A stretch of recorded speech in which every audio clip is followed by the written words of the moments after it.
Hello friends, today we will discuss the concept of static variable in Java.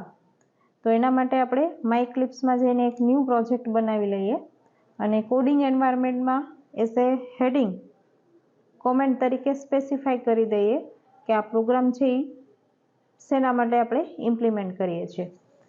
તો જ્યારે પણ આપણે static variable જાવાની અંદર ડિક્લેર કરીએ ત્યારે સ્ટેટિક કીવર્ડનો યુઝ કરવાનો થાય. તો અહીંયા એક ડેમોન્સ્ટ્રેશન માટે એક ક્લાસ બનાવી દીધો છે કાઉન્ટર નામનો, અને એની અંદર હવે આપણે સ્ટેટિક વેરિયેબલ લેવો છે. તો static keyword then after data type વેરિયેબલનું નામ count is equal to value 1.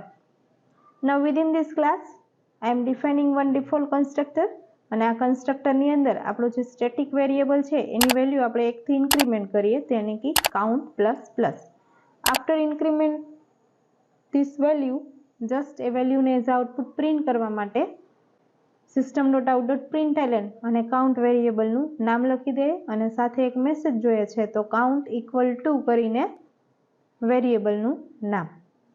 Okay, right. તો અહીંયા સ્ટેટિક વેરિયેબલ આ રીતે ડિક્લેર થાય અને એની વેલ્યુ ઇનિશિયલાઇઝ થઈ શકે.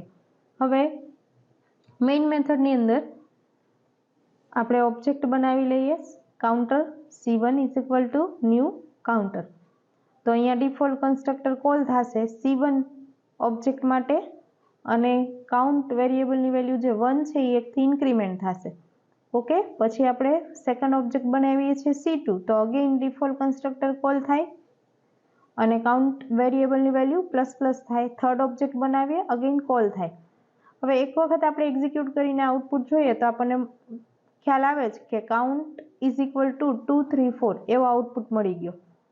બરાબર, ઇનિશિયલ વેલ્યુ 1 હતી. હવે 0 કરીને આપણે એક્ઝિક્યુટ કરીએ અને જોઈએ તો આપણને આઉટપુટ મળે છે 1 2 3.